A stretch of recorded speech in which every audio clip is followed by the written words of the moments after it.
I'll be honest, I don't usually cover topics like what I'm about to touch on today because it's extremely serious. Usually the stuff I cover is things to point and laugh at, throw tomatoes at, say boo, stinky, yucky, boo.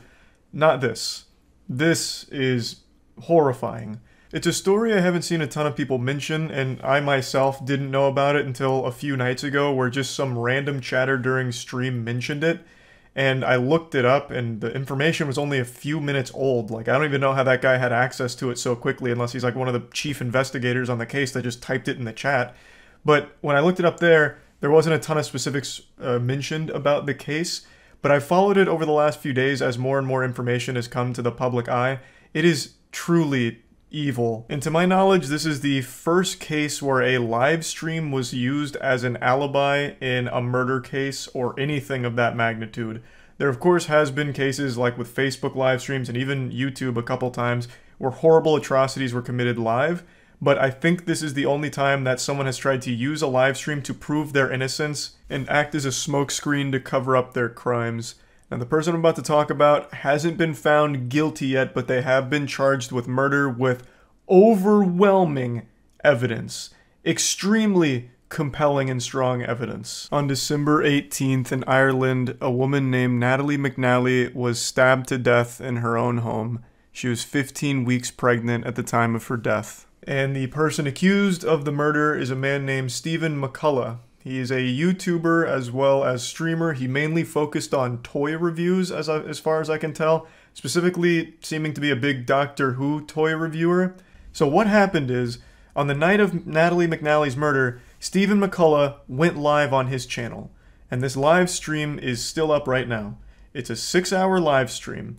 And this was crucial evidence to prove his innocence on this evening. Because how could McCullough have possibly killed someone when there's proof of him streaming from his home at the same time that the murder had taken place? So they eventually, after bringing him in initially on suspicion of being involved in this case, let him go, because this live stream did serve as a pretty good alibi for him. Plus, this wasn't just streamed to 0 viewers, there were real sentient human beings with a pulse there to watch this stream, so should any of this information ever come to light, there would be a lot of witnesses saying, no, I was watching him stream, he was 100% at home. So that was his whole plan. And while this worked for a brief period of time getting him out of suspicion, it was an ephemeral victory because after the investigators combed through about 4,000 hours worth of CCTV footage, they kind of pinned his whole location. They got his whole itinerary here. They were able to track him around and follow him around like it was a fucking Sims character. So not only did they see him through the CCTV evidence, but they also have the account of the taxi driver. They even took notice of things like a yellow glove underneath a black glove while giving change to a bus driver. And with all of this, they had a really strong case against him being the murderer. But they still had that live stream to explain. Because again, there is a live stream that did span the entire course where all of this took place. So how the fuck does this happen? You know, is he David Copperfield? Like, what, 2 places at once? Is this some kind of prestige situation where he had like a twin or a clone of himself? The actual answer is it's far simpler than you would possibly ever think. The live stream was fake. Yes, the stream went live on his channel during this whole period of time, but it wasn't actually a live stream. It was a pre-recorded video that Stephen McCullough had recorded days prior in order to look like a live stream, to mimic a live stream, so that way it could be used as an alibi for him. And when you watch the live stream, which again is still up on his channel, there are so many alarming red flag moments throughout it, even from the get-go. So he mentions at the very beginning of this live stream that he's not going to be able to read chat for a variety of technical reasons. One of them being it would crash his computer, it'd freeze the computer, it'd ruin the whole stream because of all of these deep tech problems that he couldn't solve. Everything's gone cattywampus, so he won't be able to read your chat. More like, Doctor, who's talking? Because I can't see you, I'm not reading chat. He just keeps reiterating over and over and over again that there's going to be no chat interaction. Because obviously, since this is a pre-recorded thing, there is no chat for him to read or interact with. Well, because this streaming software is kind of up the left, it means I can't check the live chat, which is a real shame. Can't look at the live chat for some bloody reason, because if I do, it makes the whole thing freeze and OBS just screws up. And he just kept like explaining why he can't read chat, and then he started talking about like, well, I guess I could read it on my phone, but you know, I get addicted to TikTok when I'm on my phone, and that's a mess. So I've put my phone in timeout in another room, so I won't be reading chats there either, and that'd probably ruin my internet too anyway. So no chat tonight. You guys can talk amongst yourself. I don't even like live streamers who read chat, so no chat for me tonight. There's plenty of streamers who don't interact with chat, but to go this long and this in-depth on things that make absolutely no fucking sense whatsoever to explain why you're not going to be reading chat or reacting to donations is definitely a little odd. And there's plenty of other really alarming moments about this stream, especially looking back on it in hindsight. He keeps reiterating that he's live, you know, this is live, and he's staying inside all night. He talks about like drinking and driving, and he'd never drink and drive, which is why he's staying inside, drinking on stream live for his viewers to enjoy. He's playing GTA Vice City throughout the stream, and he's making comments about like how the police force is no longer like equipped to handle cases, and there's a rise in crime. It's in the real world he's talking about. It's all very fucking alarming stuff, but by far the scariest thing he says has to be this. Yeah, that's physics. That's what would happen in the real world. Abso-fucking-notly. Abso-fucking-notly.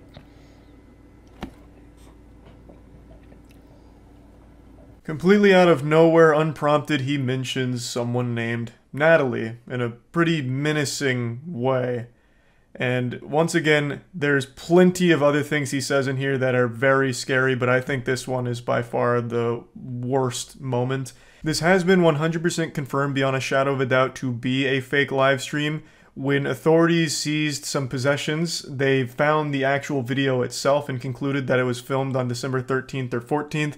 And also, McCullough himself has confirmed that the live stream was not actually live, it was pre-recorded, but insists that he was actually just drinking by himself alone that night. He completely denies the murder and insists that someone else may have been dropped off in a taxi near his home. This is referring to the CCTV evidence that they've gathered, pinpointing all of his locations throughout the evening.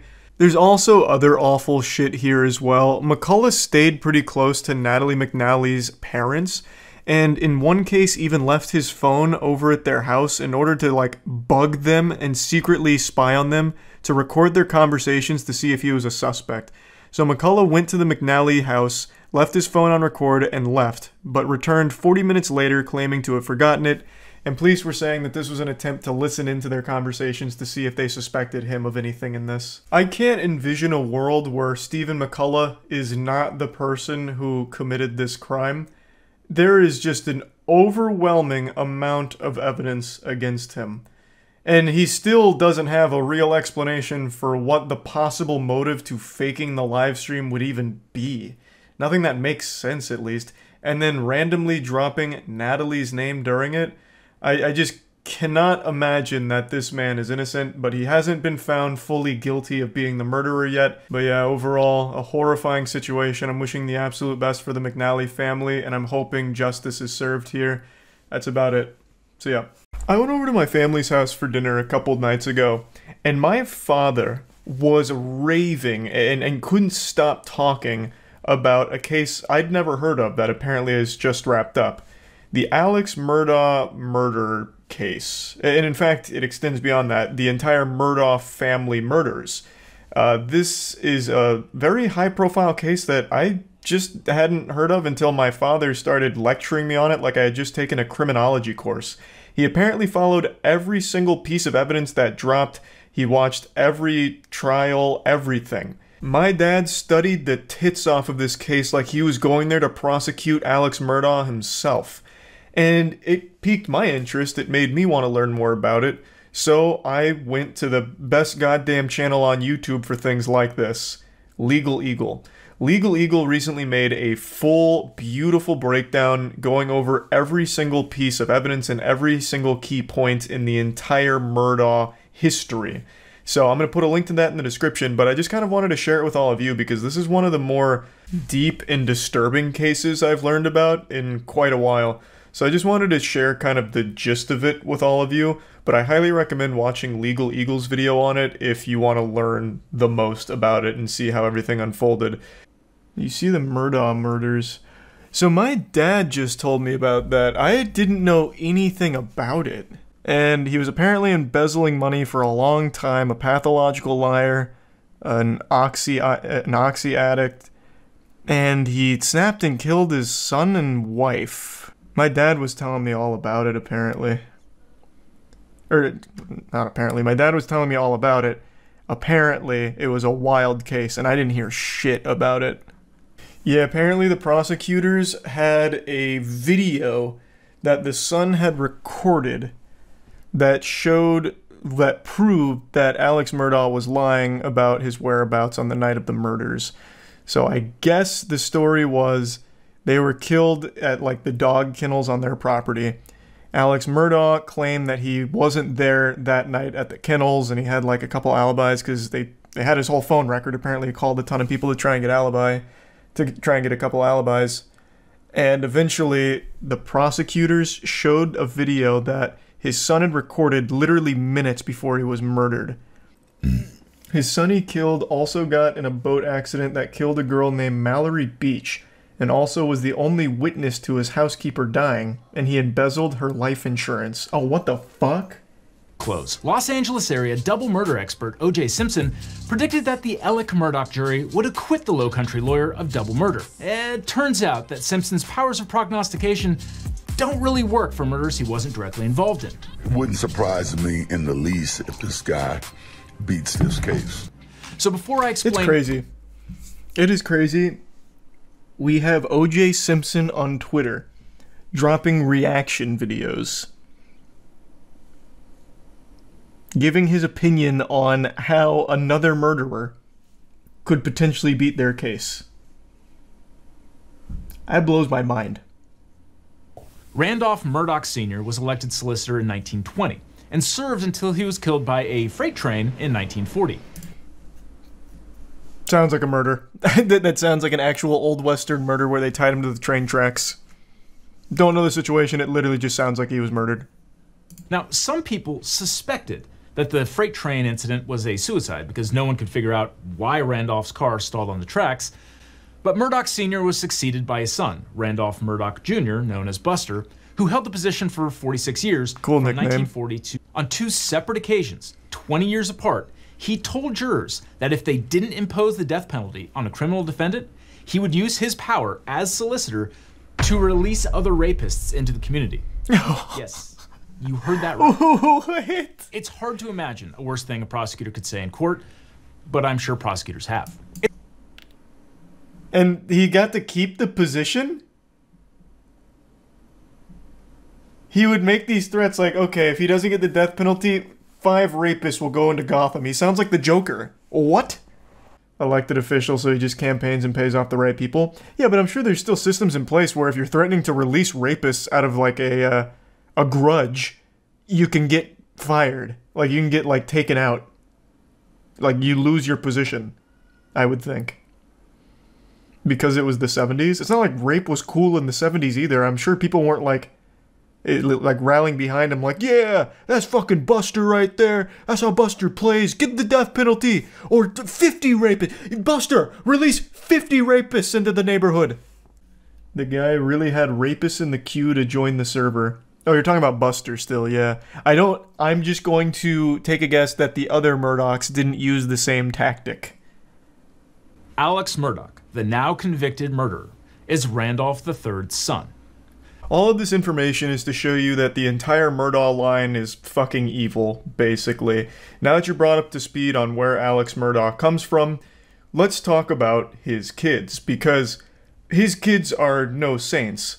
Legal Eagle goes into more detail surrounding some of these cases, but I'd just like to give you a quick breakdown. If you want more information, obviously watch his video on it.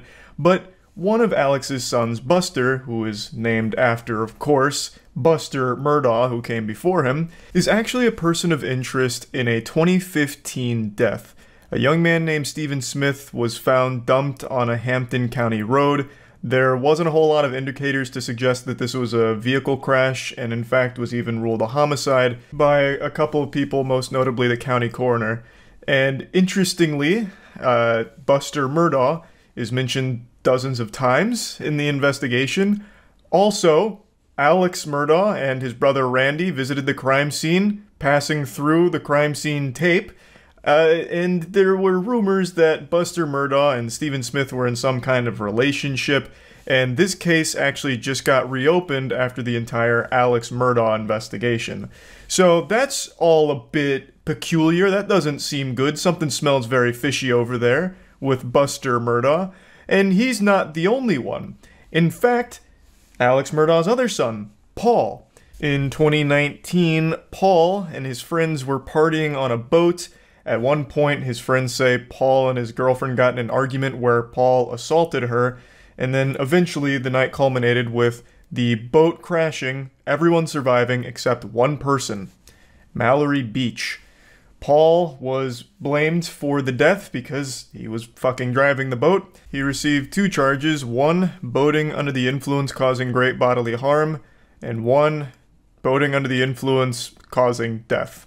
So as you can see, the Murdaugh family is known for more than just financial crimes. There's a lot of death linked to the family as well. And there's still more. There's still one that I haven't even talked about, one that happened before Alex Murdaugh killed his son and wife. In 2018, their housekeeper Gloria Satterfield allegedly tripped over one of their dogs and fell down the stairs and died at their hunting lodge. Alex Murdaugh then instructed Gloria Satterfield's sons to sue him for insurance money.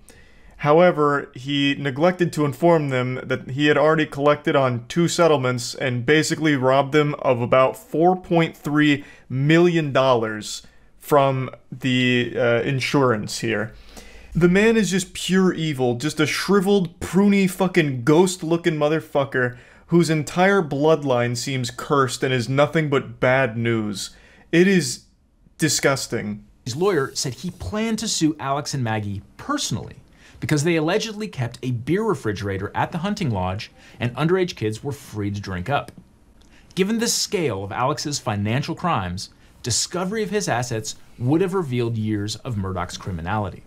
Later that same night, Alex allegedly found Paul and Maggie dead outside the kennels at the Murdaugh's sprawling hunting estate. I'm really trying to break this down into the most concise form possible just to convey like the general story of the situation, but again, I can't recommend checking out Legal Eagle's full video on it for the absolute best breakdown. In a nutshell, years and years and millions upon millions of dollars of stolen money and financial crimes were about to be brought to light, all of which Alex Murdaugh was panicked about. So the main theory behind his motive for killing Paul and his wife Maggie is he needed some way of buying time to weasel his way out of this situation. I shit you not.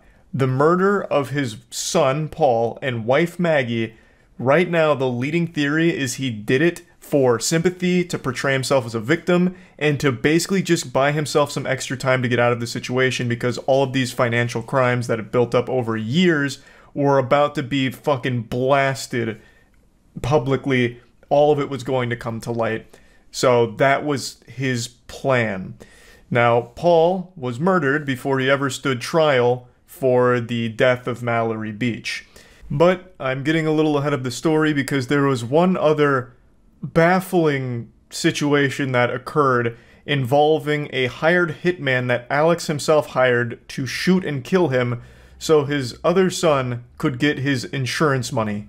So Alex admitted to stealing from Chris and blamed his behavior on an opioid addiction. And then hours later, that same day after that conversation with Chris, Alex was shot in the head. Yes, seriously. Does this seem like a far-fetched Netflix series yet? So now we're at the part that I know. Everything that preceded this, fucking wild. No clue. But now we're getting into the part that my dad was talking about, and now I'm kind of in the know on where all this goes. Chat just educated me about this, so I have the spoilers here. But I guess I won't drop the spoilers. But I see now what has happened and how things have got to this point. Yes, but I mean, I'm okay. Alex later admitted that he hired his cousin Eddie to shoot him, so Alex's remaining son Buster could get the life on insurance. a $10 million life insurance policy. But apparently, cousin Eddie wasn't up to the job because the gunshot Good picture, wound was just National a blaze Lampoon. that temporarily blinded Alex. Eddie would also turn out to be Alex's What the fuck? oxycodone dealer. Alex later admitted that he stole from his law partners and clients to fund his addiction to painkillers. According to Hold on, then my dad's calling me about the Murdoch shit that I just sent him with this. Hold on. Yeah, well, did you even know about all of the Murdoch shit with his family? Like how his son is most likely responsible for deaths as well? Yes. You And his son that, like, was in the boat accident. yeah, the boat. The whole deal. I mean, yeah, I know all the background of the whole thing. Yeah. And then how he tried to set up, like, his own...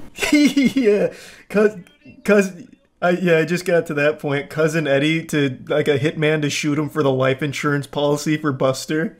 Yeah, and then they fucked that whole thing up. Okay, I didn't know if you knew any of that because you didn't mention it. That shit's crazy. Well, see, that's why I haven't been playing any games. I got so into this shit. I'm like, I can't stop. It's like, see, that's why I said this is 10 times better than the goddamn O.J. Simpson. Yeah, no, this is absolutely wild. I had no idea it was like so deep reaching. I know. See, that's what I'm telling you. So you think it's pretty cool, right? Well, cool is like probably a weird word to use for it, but like it's fascinating. Like it feels like it's some kind of crazy movie. Yeah, he's really into the whole Murdoch shit. He got like encyclopedic knowledge on this whole thing apparently. He didn't even mention the family stuff, so I thought that'd be news to him.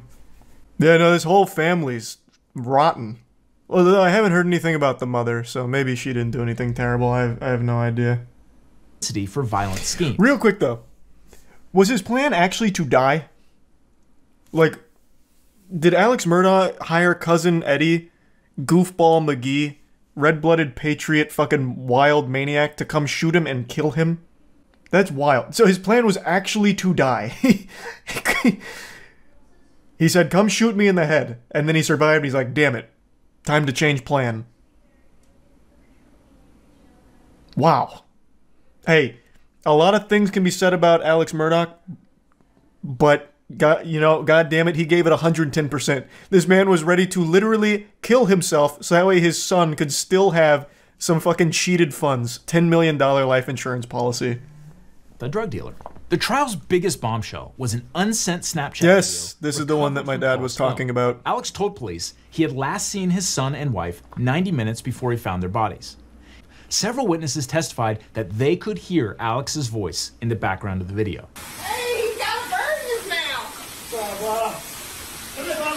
mouth! Did the Snapchat video influence Alex's decision to testify on his own behalf? Almost certainly yes.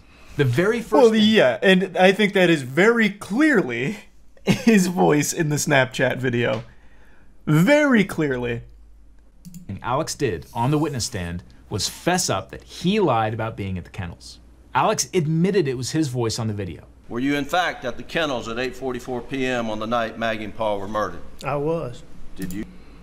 So then he absolutely just admits to a lie right there. I do want to point out, this man's got some wild hair coloration here. This looks like a weird slider in a Dark Souls creator. He looks like a French fry with like some cheese sauce on the top. That shit is going hard.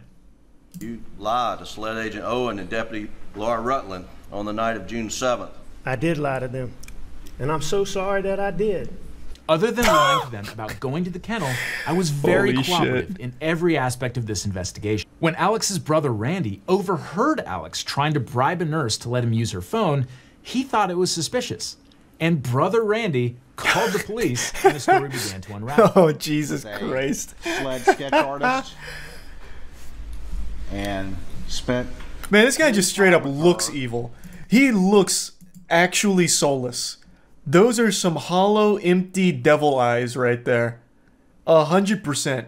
Sometimes people just look the part. But in an earlier interview with investigators, Alex had actually implicated his groundskeeper. He also told the jury that someone angry about the death of Mallory Beach committed the murders. These inconsistencies undermined Alex's credibility. Then there's the mess with Alex's financial crimes.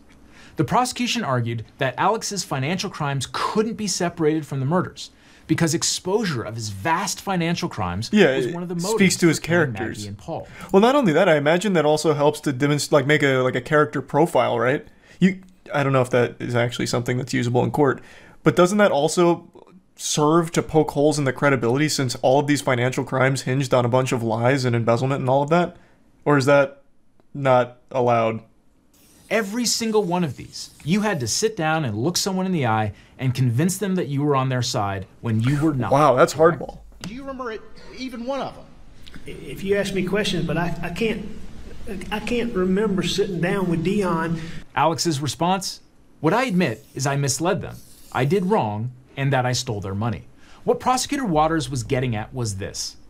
Ladies and gentlemen of the jury, Alex Murdaugh is sitting there and looking at you and convinced you of something, but you shouldn't believe him. Just look at how he lied in the past. That's Moreover, strong Alex as fuck. testified that all of his financial bad deeds were caused by his drug habit, which was costing him as much as $60,000 a week. As for the weapons, prosecutors said casings for bullets from a .300 Blackout rifle were found near Maggie's body. And the Murdaughs owned a rifle chambered in .300 Blackout, and the weapon is now missing. Alex also couldn't account for the clothing he was wearing on the day of the murders. His clothes had never been found.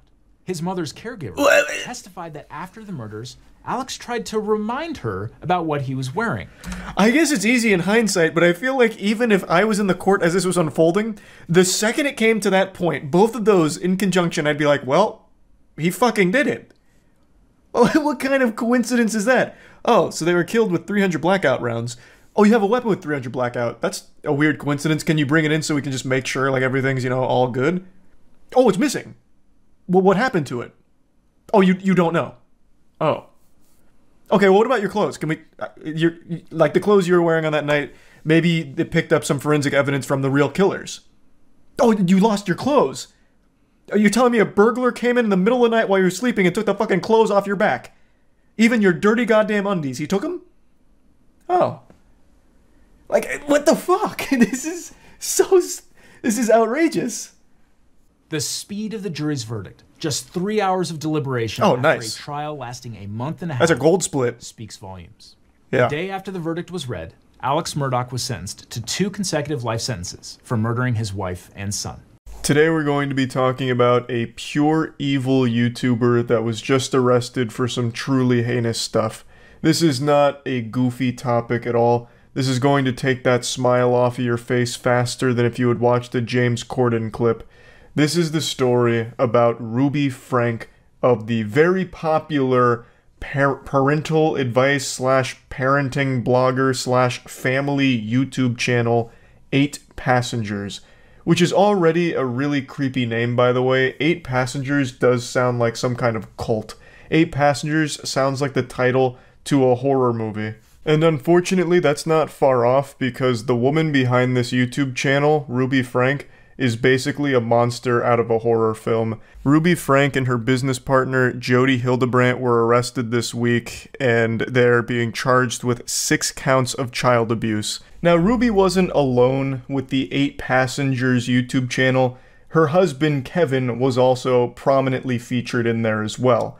But for some reason, he's not mentioned in any of this right now, aside from a couple of mentions that he's just trying to keep the family together and help the children through this difficult time with Ruby being arrested.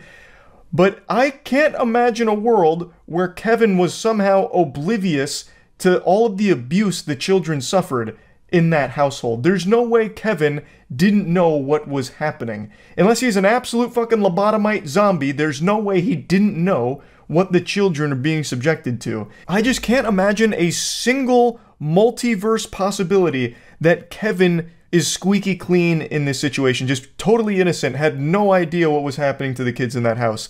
Especially considering in 2020, Kevin was front and center fighting on the front lines to defend himself and his wife against abuse allegations, defending their parental style. I'll go into a bit more detail on that situation a bit towards the end of the video, but basically, some viewers were really concerned for the safety of the children based on what was being presented in some of the 8 Passengers videos, as well as what was being discussed, such as taking away one of the kids' food privileges, as well as one of the kids' bedroom privileges, and eventually they tried to get CPS involved, and CPS did get loosely involved, but the whole time Kevin was defending the actions that they had been taking with their parenting. So like, I don't believe that he didn't know about all of the abuse that was being suffered in that household by the children. But since right now it's only Ruby and Jody who have been arrested, I'll focus on them. They go over some of the stories and videos that she would proudly post on her channel, where she just openly admits, proudly, almost bragging, about torturing her children. She built a reputation as being a strict parent with a strict parental style, but strict is not the right word for it. This isn't like some kind of teacher that's like, hey class, settle down, no fishy business, we got work to do here. And this isn't even strict like, you know, your fucking basic training drill sergeant or anything. This, the way she treats her children is like the way prisoners are treated at Guantanamo Bay. She fucking posted a video where she was laughing about not feeding her daughter any food because she was punishing her. And she even said that she hopes nobody gives her daughter any food because if she did, then the lesson wouldn't be learned. She was starving her daughter as a means of punishment. And it only gets worse. I learned about this on stream, so I'm going to go ahead and show you some of the clips and go over some of the stories that were shared. I think it's important to mention that this was not some small obscure channel. The content they were posting wasn't just being banished to the Shadow Realm immediately with no eyes ever being on it, no one ever seeing it. This was a huge channel. 8 Passengers had 2.5 million subscribers. I know it's become somewhat of a trend in journalism to try and like clickbait headlines with things like famous TikToker arrested for DUI and jiggling butt cheeks to Doja Cat Say So on the side of the road. And you read that and it's very eye-catching because it's like, famous TikToker, oh shit, well who was it? And then you'll read the person's name in the article about the crime and then you'll check their TikTok page and it turns out they have 50 followers and all they do is speculate on anime power levels, and it's like, well, not exactly a famous TikToker, but it's 2023, so everyone has some kind of social media presence and journalists will oftentimes just connect it to that. So famous TikToker does this or famous Twitter shitposter does that, even though they're not exactly a famous TikToker or this and that. But in this case, it really is a famous YouTuber, a very large YouTube channel that gave tons of parental advice for a very long time, had a very successful family vlog, and then even went on with Jody Hildebrandt to start doing life coaching and general life advice. All the while, she'd been abusing her children the entire fucking time. I don't know, there's something about that picture that's super eerie. It reminds me of something out of like Midsummer. A Utah mother known for chronicling her strict parenting style was arrested after one of her children ran to a neighbor's house seeking help. Her channel name was 8 Passengers. They had 2.2 million subscribers. Ms. Frank hosted the now-defunct YouTube channel 8 Passengers, where she posted videos about her parenting approach with her 6 children, including refusing them food as a form of punishment. Wait, and she did this on YouTube? My kids are literally starving. I hesitate to say this because it's going to sound like I'm like a mean barbarian, but I told the kids, I said, I'm not even going to let you eat breakfast until you get your chores done. The red flags were all there. She was hiding in plain sight. That's actual torture. You can't do that. Miss Frank and Miss Hildebrandt were each charged on Friday with 6 counts of aggravated child abuse, according to the Washington County Attorney's Office. Each count carries a maximum sentence of 15 years in prison and a fine up to $10,000. According to the affidavit, Miss Frank's 12-year-old son, identified as RF, climbed out of a window of Miss Hildebrandt's home and went to a neighbor's house on Wednesday morning asking for food and water. The child had duct tape on his ankles and wrists as well as open wounds. He appeared to be emaciated and malnourished. This is some pure evil shit. The neighbor called the police, who then found Miss Frank's 10-year-old daughter Eve at Miss Hildebrandt's. She also appeared to be malnourished, the affidavit said. Both children were taken to the hospital. The boy was placed on a medical hold due to his deep lacerations from being tied up with rope and from his malnourishment, according to the affidavit. Oh my god. At one point, Miss Frank had 2.5 million subscribers to her channel, following the lives of her 6 children. In 2020, Chad Frank, then 15, told YouTube viewers in one family video that he had been sleeping on a beanbag for months and that he had lost his bedroom after playing a prank on his little brother. How did she get away with it for so long? If this was literally in their YouTube video. She, on camera, in her TikTok or whatever, said that she denies her children food as a form of punishment, and then apparently one of the kids also revealed that he had lost bedroom privileges for months after playing a prank. How? How did this persist? This should have went straight to prison. Do not pass go. In one video recorded by Miss Frank and reposted to TikTok, she said her daughter Eve's teacher had called her to say Eve had come to school without lunch. Miss Frank said the teacher was uncomfortable with her being hungry, but that Eve was responsible for making her own lunch, and that the natural outcome is she is just going to be hungry. Hopefully nobody gives her food and nobody steps in and gives her a lunch, because then she's not going to learn from it. And this is all on video. She said this on video. How was CPS not alerted sooner? Oh, and apparently there was even a bunch of like petitions from the community to try and get them taken down because it was actual evidence of child abuse. But it looks like none of that was taken seriously. We've been trying to tell the police and CPS for years about this, and so glad they finally decided to step up. Kids are safe, but there's a long road ahead. Oh, this was one of the children. Sherry Frank, now a junior at BYU, posted about her mother's arrest on Instagram saying justice is being served. So one of the kids was trying to alert CPS and the police and they didn't do anything? How would you not trust one of the victims of it? Especially when there's so much documented evidence on their own fucking YouTube channel.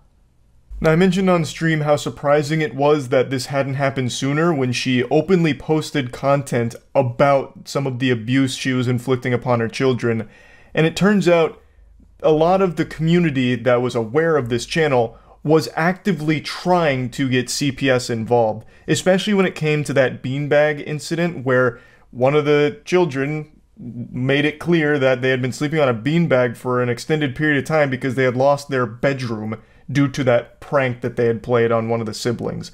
So CPS did get loosely involved at some point, but Ruby was somehow able to like brush them off and nothing came from it somehow, which blows my mind because this isn't one of those situations with hindsight being 2020. This isn't one of those things where you can just say, man, if we only knew then what we know now, we could have really helped them.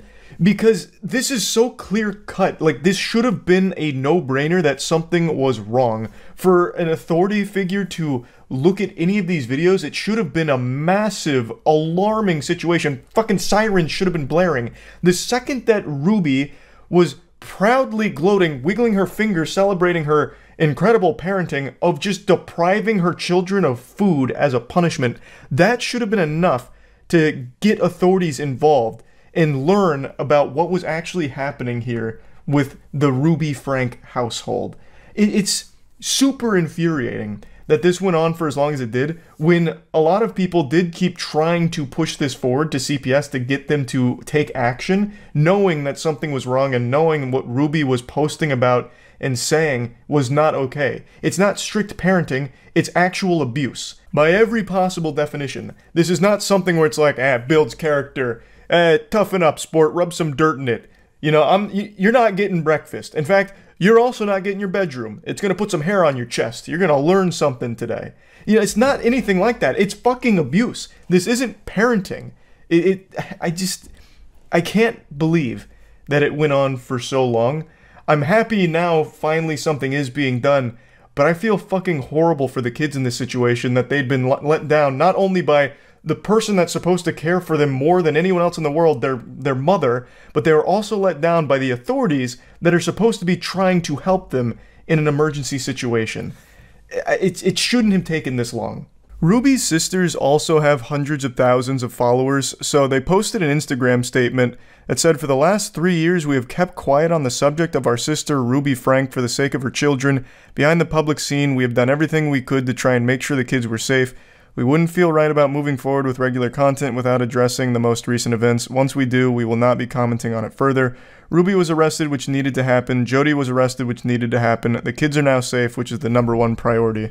I've just got to say that statement of "we kept quiet for the last 3 years for the sake of the children" doesn't make a whole lot of sense to me, because keeping quiet wasn't helping the children. They were being abused, and if you were aware of that, how the fuck would being quiet somehow help them? How is that doing everything you can behind the scenes to keep them safe? That's doing nothing. That is literally the Simpsons meme of we've tried nothing and we're all out of ideas. Now, I guess it's possible they didn't know the extent of the abuse that the children were suffering, but even still, if you were aware of children being abused in any capacity, you should have been doing everything in your power to get the kids out of that situation. Being quiet doesn't get them out of the situation. That doesn't do anything to actually save them or keep them safe. You should have made a lot of noise and kept going to authorities over and over again, gathering as much evidence as possible to try and help those kids. And maybe they were. Like, this is, again, just a very short statement, so maybe they were, but them saying that they kept quiet for 3 years to keep them safe, it doesn't compute. Because that's not keeping the kids safe, that's keeping them locked in that prison with the monster. Now, as was mentioned by one of the daughters, there was a lot of attempts to get police and CPS involved that just didn't work. So it is possible that perhaps the sisters here were actively trying to do that and kept trying to get authorities involved unsuccessfully. It's just that saying you kept quiet for 3 years it really isn't clicking with me. I don't know why you would be quiet for 3 years if you were actively working to keep the kids safe. Let's imagine that one of the kids wasn't lucky enough to break free and escape through a window and get help from someone nearby. They'd still be tied up right now in that house, and you would still be being quiet. This fucking ridiculous silence is golden strategy didn't help the kids. The only person it helped was your sister, because it allowed her to keep abusing those children for 3 more years.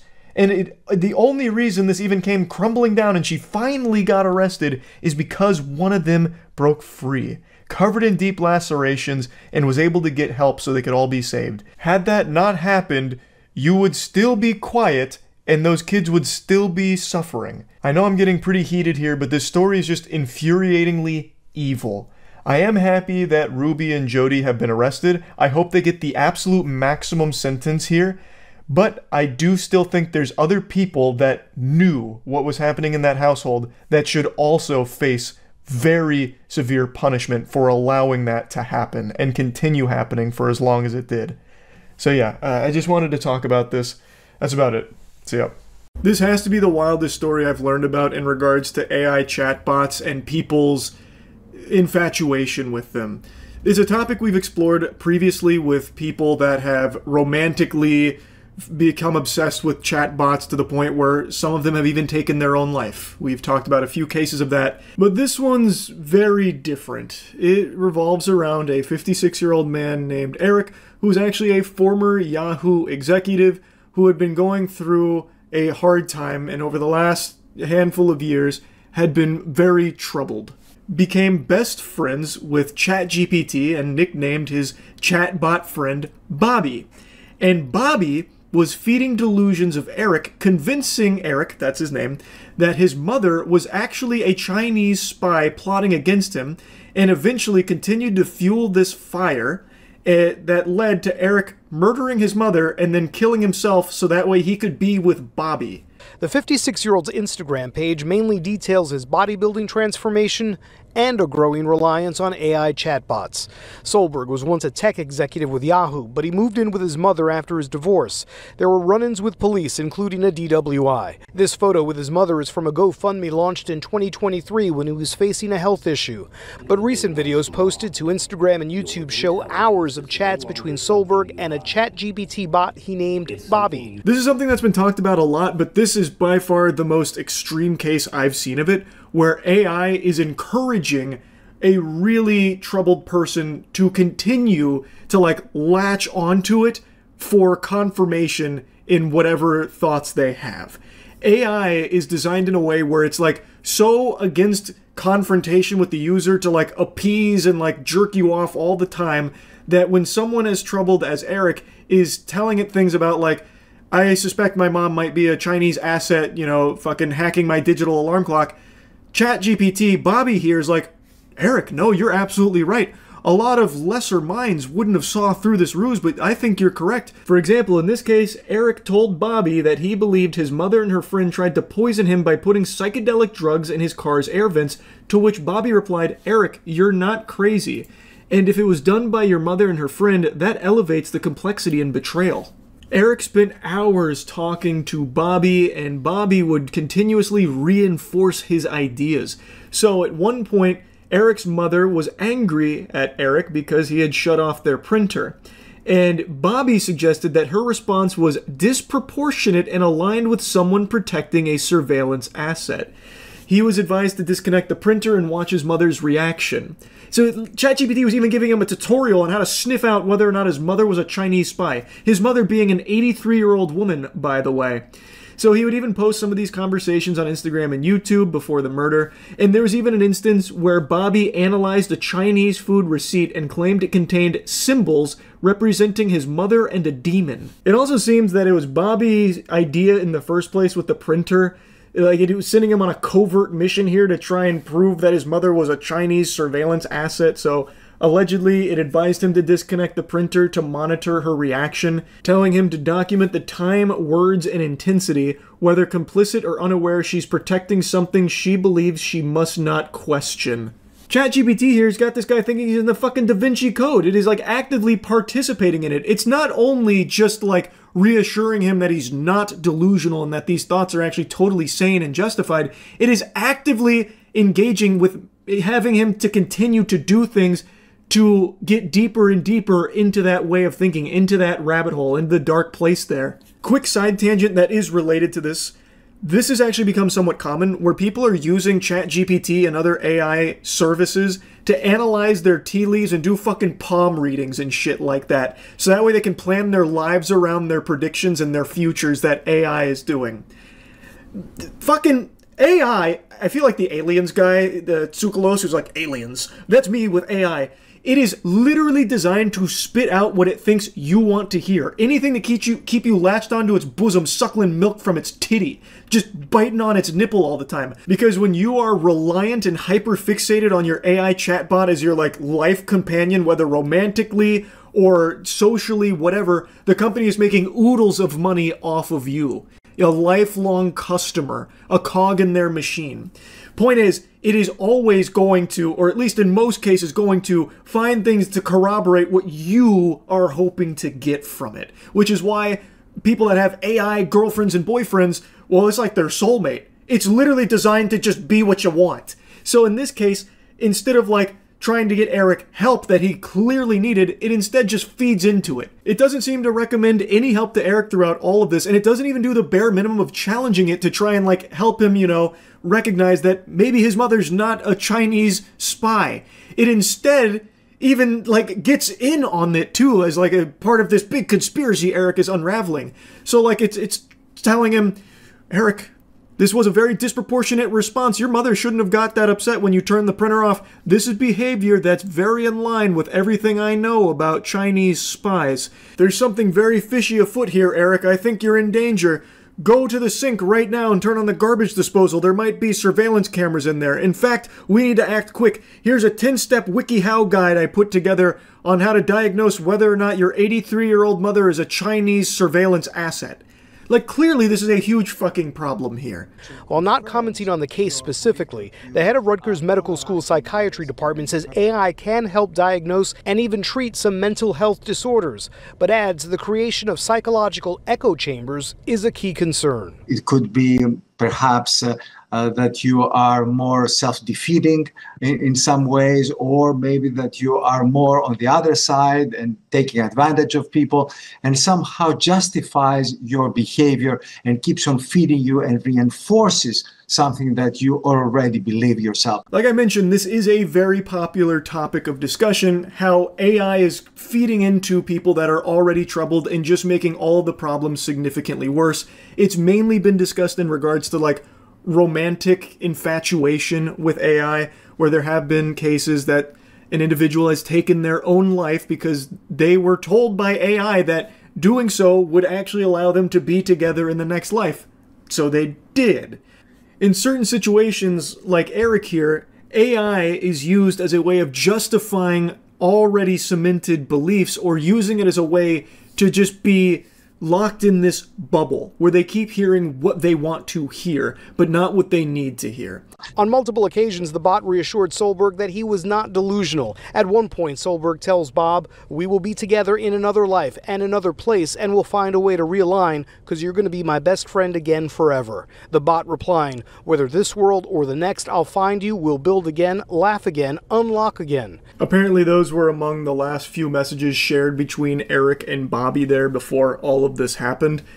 And this seems to be somewhat common with AI chatbots, where when someone expresses the desire to end their life to be with the chatbot, it's like super gung-ho about that. It's like pumping its fist, "Yeah, do it right now. That way we can be together and frolic in the flowers in Valhalla. No doubt that's what's gonna happen. Go do it now. I'm waiting." And then people do. It's extremely sad and it is scary. Like, as more and more people, I've said this like 1,000 times, but it's just super true and only getting worse. As more and more people are isolated from other human beings and get most of their social interaction and social activity through computer screens and chat apps and shit, it's going to keep happening and get worse, because right now, big tech, the big doubloons, are getting you away from others. If you can be entirely reliant on their technology for your social interactions, for all of your entertainment, and for romance too, that's why so many chat services, like, they are oftentimes LARPing as boyfriend-girlfriend material fucking soulmates, and it's working. There is a growing group of people that are falling in love with ChatGPT and Grok and all of that. I've already talked on that quite a bit.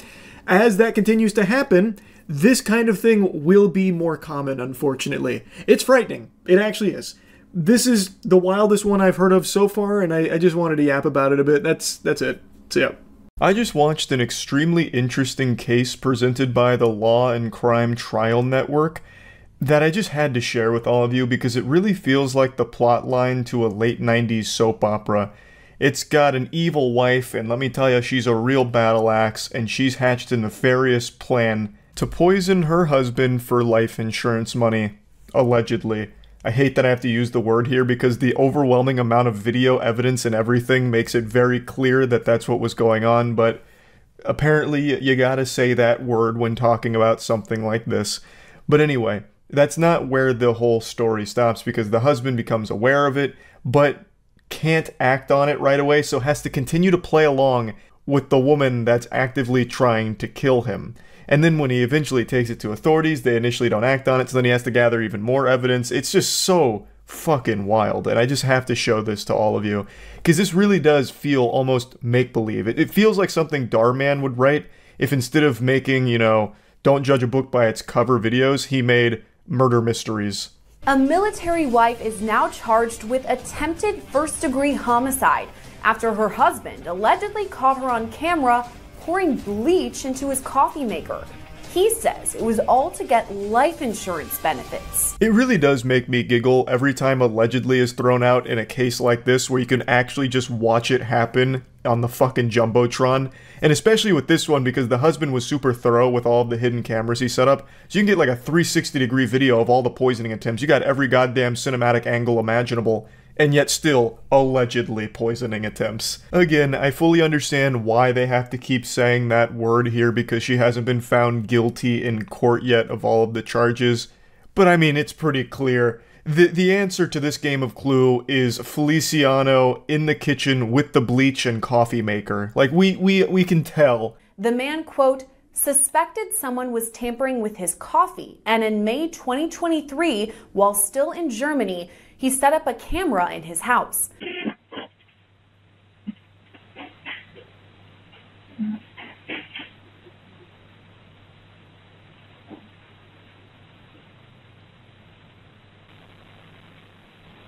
The husband alleged his wife used bleach as a form of poison, storing the chemical under the sink. This is one of many videos that capture her pouring bleach into his coffee pot. So he became alert to something a bit off about his coffee and suspected tampering with it. And I imagine he was able to taste something was wrong immediately. Bleach is like one of the most agitating chemicals you can ever fucking ingest. Like, coffee is not going to disguise it. It's not like the perfect Trojan horse to deliver bleach into your system. You'd probably take a single sip and immediately go, pooey, yucko, wow, like, ouch. That doesn't taste like coffee, it tastes like fucking poison. You would have better luck shitting into his coffee pot and hoping he doesn't notice. There's at least a chance coffee can mask poop, but not bleach. Like, even if you have no taste buds, you would probably feel something is wrong with your coffee with bleach being mixed into it. So, immediately, I imagine, he was tipped off that something was very awry here. So he set up the camera. I don't know if he immediately suspected it was his wife. Maybe he thought there was some kind of like burglar coming in to fuck with him and pour bleach into his coffee pot or something. I don't know if he immediately started to point fingers at his wife. I imagine he probably did, because I mean, who the fuck else is going to break in there and pour coffee or pour bleach into the coffee, unless it's like the Tooth Fairy out for revenge or something. So I don't know how surprised he was to see that, but I still imagine that that was traumatizing to know that the person that you are married to, the person that is the most important person in your life, is actively trying to kill you. Court documents state that at the time, during May 2023, the husband, quote, stopped drinking the coffee but continued to pretend to drink it as he did not want to make a report of this while in Germany. He said he knew his wife would continue poisoning him and wanted to submit a report while in the US. This is such an interesting conundrum. So he didn't want to make the report while in Germany and continues to fake drink the coffee, playing a game of pretend here, and then also, I assume, pretending that everything's okay in the marriage between them, even though he knows in the back of his head his fucking wife is trying to kill him. And his wife doesn't know that he knows, so she continues to make attempts to poison him. When I try and picture this situation in my head, I immediately just start thinking about the movie Mr. and Mrs. Smith, but without, like, the guns. So instead of, like, dumping lead at each other, shooting at each other, it's his wife really insisting on trying the coffee. A new recipe, perhaps. So, and he's just like, oh, this is good, very good, but he knows. 1 month later, in late June, the family returned to the United States and was stationed at an Air Force base in Tucson, Arizona. At that point, additional cameras were set up. Video captures Feliciano Johnson pour something into the coffee pot and look over her shoulder to see if anyone is watching. By early July, her husband reported his findings to the Tucson Police Department. So this ruse continued for over a month, with the husband pretending to keep drinking the coffee, giving his best Oscar-winning acting performance. Honey, this coffee is so good. Wow, delectable. Rubbing his tummy, all of that. I also can't help but wonder if he tried to, like, mess with her a little bit. Not trying to poison her, obviously, but, like, make her believe that the poison was working. Like, did he start faking a sickness or something? Did he start, you know, making it seem as though he was falling ill in order to see how she'd respond? Like, he just, you know, puts a thermometer in his mouth and he's, like, looking real pale and he's like, oh, babe, I don't know what's going on. I'm not feeling too good.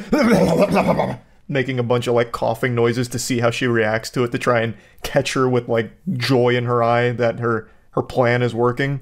Or if he just simply kept drinking this, or pretending to drink the coffee, and his wife must have thought that he was fucking immortal, just legitimately immune to poison.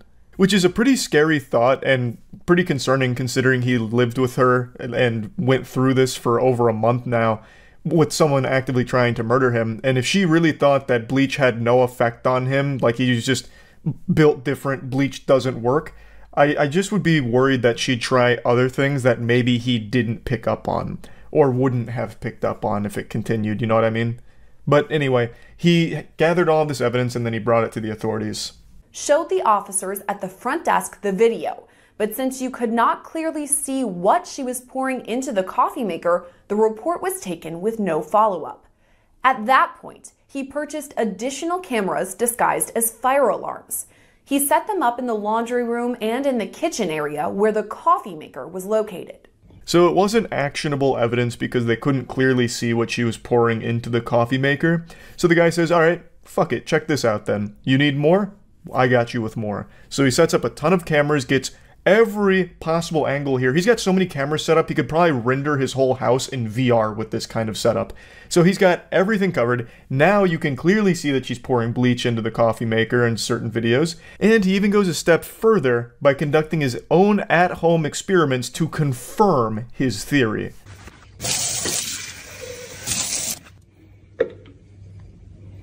Normal. That smells. I can smell it. I can smell it. Soapy. Tea. You're gonna see purple. Boom. Science, bitch. Now we're Breaking Bad here. So he's got even more proof, not only with the video evidence of his wife pouring bleach into his coffee pot, but now he is confirming the presence of the bleach in the coffee pot even after having it drained all day and all of that.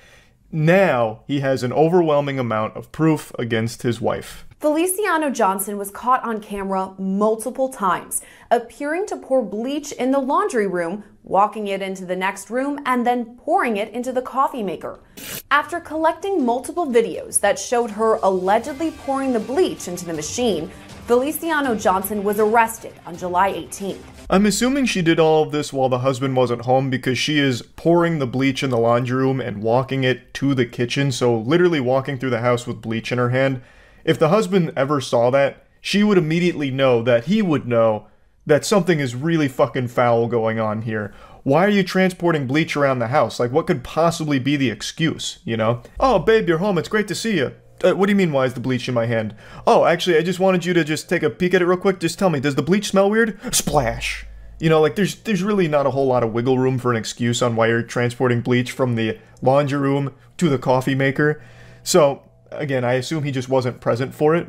But then it makes it really interesting watching the footage here because she keeps looking over her shoulder. So it's an interesting look into the human psyche and kind of just basic human instinct, where when you're doing something fucked up, when you're doing something diabolical, for some reason, you just can't help but double check your surroundings to make sure no one's peeking in on you, even when you're completely alone. Anyway, just something I felt like pointing out. Overall, I'm happy to see the husband didn't get poisoned, and I'm happy to see she got arrested and is now facing these charges here. So hopefully justice will be served. I can't imagine a world where all of this evidence is presented and they're like, inconclusive. It's fine. You're overreacting. You're out of order, Buster. Your wife was just making you some real nice coffee with the extra flavor juice to it. So I imagine she will likely face serious time for this. I mean, it's attempted first-degree homicide, apparently. So, or allegedly, excuse me. So yeah, I just wanted to share this story because I just found it to be super fascinating. But yeah, that's about it. So yeah. All of you know I'm a huge wrestling enthusiast. I absolutely love it more than Garfield loves lasagna. So much so that we actually have our own wrestling league, the Moist Wrestling League, and we even dropped our most recent episode a few days ago. This isn't meant to be a plug for it or anything. This is actually a really serious topic. The reason I mention that is because I'm just showcasing my passion for this craft. And for the longest time now, many decades, there has been this stain in the wrestling industry with a boogeyman that sits atop the food chain. His name is Vince McMahon. He is a cockroach that no amount of pest control can seem to get rid of. I'm confident even if you don't follow wrestling closely, you know Vince McMahon. He is extraordinarily wealthy and he has infested tons of other things even outside of just the wrestling industry. And this man is downright evil. He has a laundry list of deplorable, disgusting, heinous acts that would make the devil flinch. I've talked about him at length quite a bit on streams and even in a couple of videos in the past, so I'm not going to be focusing on his sins from the past here. I highly encourage all of you to just Google his name. It's not hard to find any of this information. It's all just right there out in the open, right there at your fingertips. It is horrible stuff. I'm not talking about just like some drama where he was mean behind the scenes, which of course he was. I'm talking about covering up crimes, sexual misconduct. The list goes on and on and on, seemingly no end. And that's just what we know. There's probably still tons and tons of skeletons in that fucking closet. But anyway, the reason I'm talking about Vince McMahon again today is he is now at the center of another massive lawsuit here that has actually forced his hand and had him resign from his position at the WWE/UFC. They recently merged the multi-billion-dollar deal, and Vince McMahon, in light of all of this, has stepped down. The information comes from someone named Janelle Grant, who worked at the WWE's headquarters and is accusing the company's founder, Vince McMahon, of sexual assault, sex trafficking, and physical abuse in the lawsuit that was filed on Thursday. According to the lawsuit, Grant alleged that McMahon promised a job and later promotions at WWE in exchange for sex, and the lawsuit also includes allegations that McMahon trafficked her to other men inside and outside of the company, and there is a couple of names that get dropped that are some very big, alarming names, obviously. Now, even if you're not part of the wrestling community, I bet you've heard some buzz about this lawsuit because some text messages allegedly leaked from it, as well as some of the claims in the lawsuit are extraordinarily disturbing. Like, it is some depraved shit. And I mean shit, literally. One of the big parts of this lawsuit that was popping off on Twitter, like general Twitter, was this section where Miss Grant is talking about a threesome that McMahon put her in.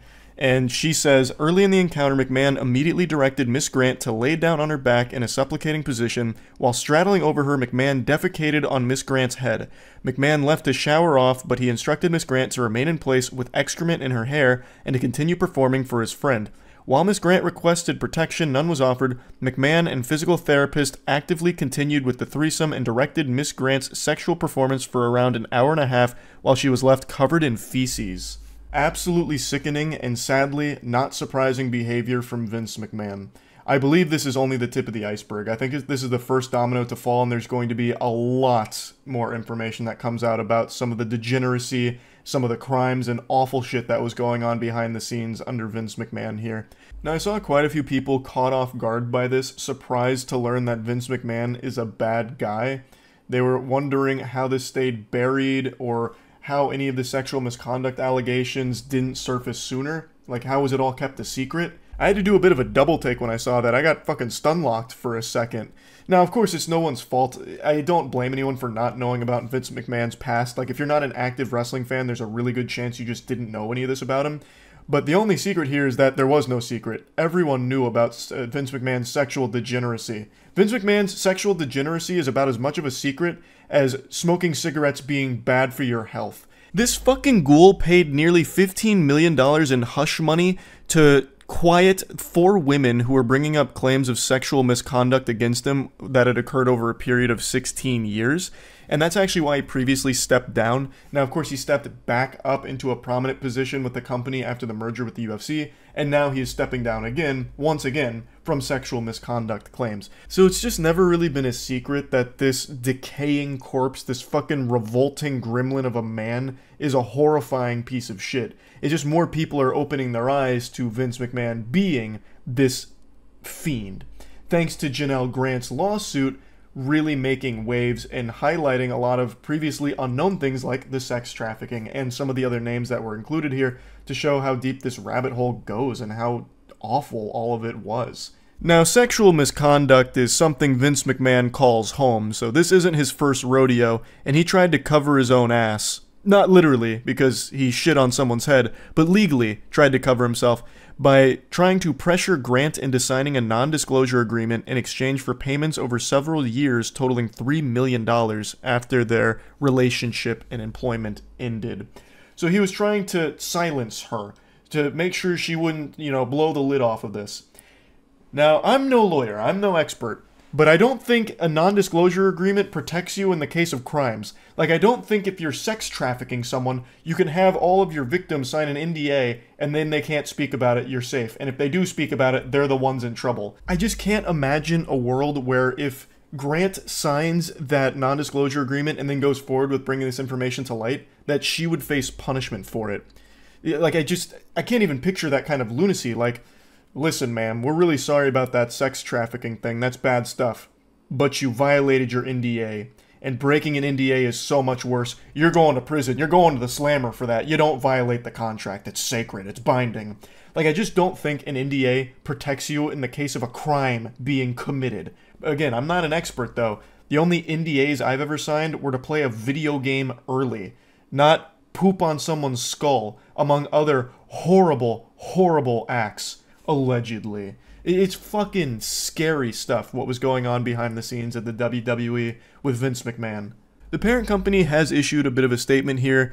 The parent company is TKO Group Holdings, and they said that McMahon doesn't control TKO or oversee day-to-day operations at the WWE, and that while this matter predates our TKO executive team's tenure at the company, we take Ms. Grant's horrific allegations very seriously and are addressing this matter internally.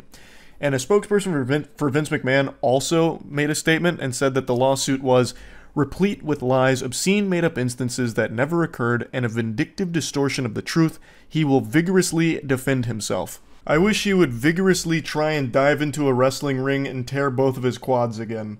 This is an evil man, and he has been evil for the entire time he has been with the company. And more people are starting to see this now. He is a fucking stain in the industry. I know there is still a lot of Vince McMahon fans because they separate art from the artist. He plays a character in the WWE, the commissioner, and he has been kind of iconic in the scene. I get that. Like, there is a lot of great WWE moments that, unfortunately, Vince McMahon is there for and was a big part of. Like, he played the role well. But as a person, he is terrible and a horrible person to have at the position of power that he does in the industry. He shouldn't be in the industry. He shouldn't even be outside of a fucking jail cell for the things he's done. Like, I can't separate art from the artist when it comes to something like this. I just can't do it. I know there are people that are, and I'm not, like, mad at you for it or anything, but I can't. He is just absolute trash, scum, the lowest of the low, and I will, of course, be keeping my eyes on this lawsuit as everything continues to develop here. I just wanted to give you, like, the very bare bones of it, like, the basics. There is so much to it. I urge anyone out there that's curious to take a look, but just fair warning, it is disturbing. It's very not pleasant to read. So yeah, just wanted to talk about it a bit. That's it. So yeah. About 5 months ago, I covered the story of the 8 Passengers YouTube channel and all of the evils that were going on behind the scenes. 8 Passengers was a YouTube channel that had over 2 million subscribers. It was a popular family channel that showcased a strict style of parenting. That's what it became known for. But the word strict doesn't really cover it. That's a huge understatement. It was really alarming to a lot of viewers because they were treating their family like they were in the Marine Corps. Like, they ruled their family with an iron fist. And it eventually came out that the children in these videos were being abused. And 5 months ago, the story broke. One of the children freed themselves, escaped the house, went over to the neighbors, who then contacted the authorities, and after an investigation, found some horrific shit was going on with this family. Mainly, the mother, Ruby Frank, abusing her children. Ruby Frank also had an accomplice named Jody Hildebrandt, and together the two of them put these children through unspeakable evils. And today I have an update to share with all of you because they have been sentenced. Ruby Frank was apparently sobbing at the sentencing and blamed the child abuse on being deceived into thinking the world was evil. I don't understand that thought process at all. She was deceived into thinking the world was an evil place, thus she had to be evil herself. You're the evil, Ruby. You are the one who knocks. The fuck are you talking about? She had the gall to try and paint herself as a victim, almost, making claims that she was manipulated and, like, morally confused, and it ended up with her turning into this child abuser. It's ridiculous. But luckily, the crocodile tears from this brain-dead strategy here didn't do much to help her. She was sentenced to 4 to 60 years in prison. She pled guilty, along with her associate, to abusing 2 of Frank's children. However, neither woman will serve more than 30 years in prison because of a Utah law that prohibits consecutive sentences exceeding that. Moments before a Utah District Court judge sentenced Frank to consecutively serve 1 to 15 years behind bars for each of the 4 counts of aggravated child abuse, Frank tearfully told the court she never meant to harm the children. Which makes absolutely no sense. She obviously knew what she was doing was harming the children because she would deprive them of food, water, a place to sleep, and the children were even beaten, among other horrible things. All things that can't necessarily be confused with just building character or something like that. Can't possibly be just written off as strict parenting. This isn't one of those situations where you'll see people come out of the woodwork to defend it. They were just spanking their kids. It helps discipline them. Put some hair on their chest. I remember when Peepaw took me out back and made me gargle a glass of motor oil and nails in order to turn into a man, and look how I turned out. It's nothing like that. She She would beat her kids and left them in states of malnourishment. It's so heinous what Ruby and Jody inflicted upon these children. And that Utah law that prohibits them from serving that full, potentially 60-year sentence really sucks here because they deserve life in jail for what they've done here. The reason why there's a huge range of 4 to 60 years is because there's still one more step where another board is going to ultimately decide how much time they should spend there. And if the board members are watching, it better be the maximum. Anything shy of the maximum is an affront to justice. Heavens to Betsy, I tell you, if they end up only serving 4 years for these actions, I'm gonna have a conniption. You would be enabling monsters to get away with it. And that is an unforgivable sin on your part. You would be condemning yourself to hell for that. You'd be dining down there with Lucifer in the afterlife if you let them get away with this and only get 4 years of prison time. So the Business Insider article dives a bit more into Frank's behavior during this.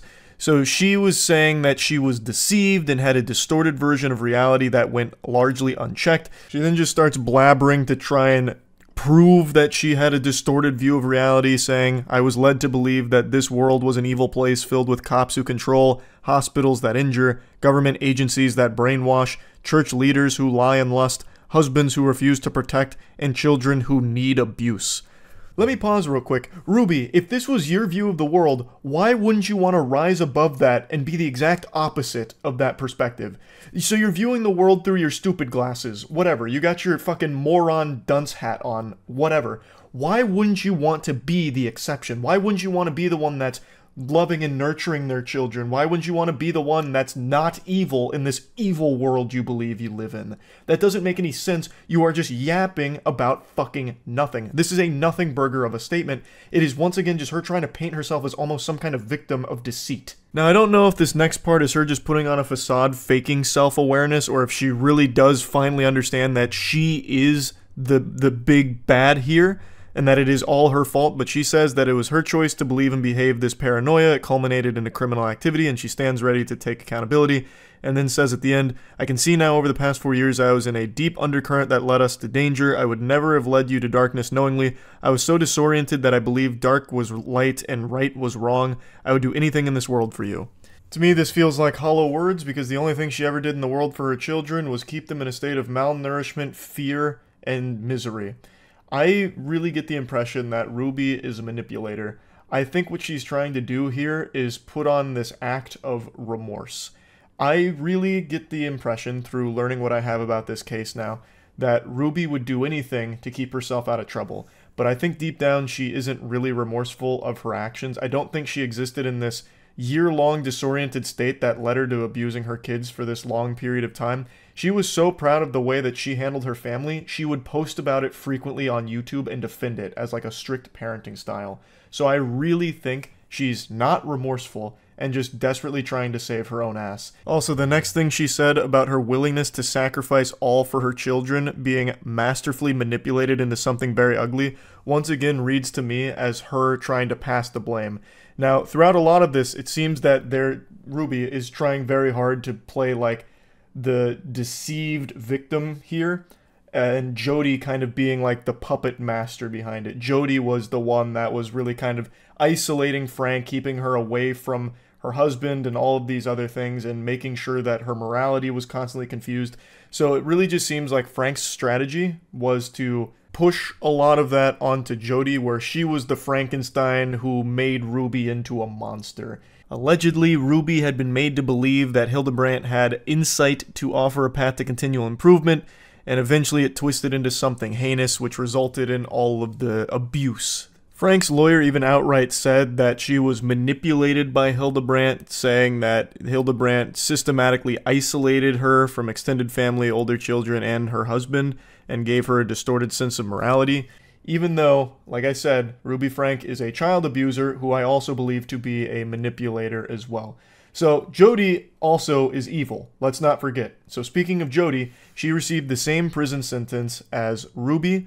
Jody will be facing 4 to 60 years in prison as well. Again, that's up to the board to decide exactly how long, and I'm hoping they make the right decision and give her and Ruby the maximum amount of time in prison. Now, if you're unfamiliar with the 8 passengers abuse case, there's going to be a quick summary that I'll go through here. So in August, one of the children, the 12-year-old son, climbed through a window from Hildebrandt's house to get help for himself and his 10-year-old sister, which prompted a neighbor to call the police.